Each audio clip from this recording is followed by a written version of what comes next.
Alright, so today we're going to be doing subtraction. This is base 8, which means that every place value is 8 times the 1 to its right. So this is the 1's place, the 8's place, the 64's place, and so on. So every time we regroup, we're going to be borrowing 8, or regrouping 8 from the next place value. So first we start with 3 minus 4. 4 is too many 1's to take away from 3 1's. So we're going to break this group here. We'll have none left. And over here that will make 8 new things plus the 3 we had before for a total of 11. So 11 minus 4, that leaves 7 1's in the 1's place. Here now we've got 0 of these, taking away 0, that's just 0. 6 minus 7 is too many to take away from 6. So we will break one group of these, leaving us one group remaining. That makes 8 of the one below it. And we have 6 already, so total we have 14 sitting there. So 14 minus 7 is 7, and here 1 minus 0 is 1. Now remember that there are two ways to check this. One is to add it back up in base 8 and make sure that you get the same answer. So let's do that first.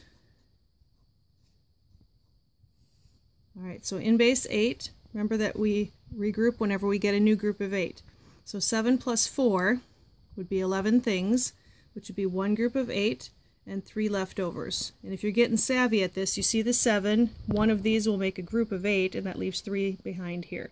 So then you've got your one group of 8 plus 0 is 1. And here we've got 7 plus 7, so one of these things off this 7 can join with the other to make one group of 8. 7 leftovers.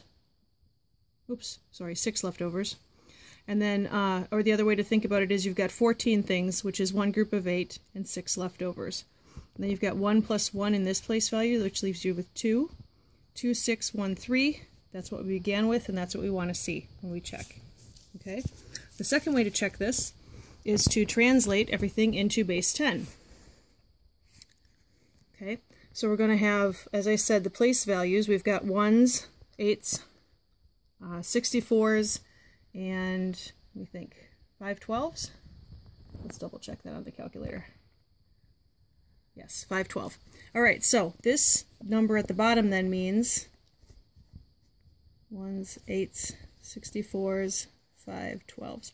So you've got one group of 512 plus 7 groups of 64 plus no groups of 8 plus 7.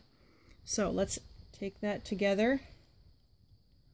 The part I'm doing right now on the calculator is 7 times 64, which is 448. So that's 512 plus 448 plus 7. So what would that be? We've got, that's 60, 960, 967. So that goes over here. That's our answer. Okay. The 704, that's 7 groups of 64, no groups of 8, and 4 leftovers. Now we know 7 groups of 64 from down here. That was 448. Plus 4 more would be 452. That's what this number represents in base 10. Okay. If you want, I could put the little 10 down here just to remind us what we're doing. Alright, and that's a subtraction problem. Then the top number then is our 2613. So that's 2 groups of 512 plus 6 groups of 64 plus 1 group of 8 plus 3 groups of 1. Alright, so 2 512's would be 1024, and 6 groups of 64 would be what, 360 plus 24, which would be 384, plus 8 plus 3.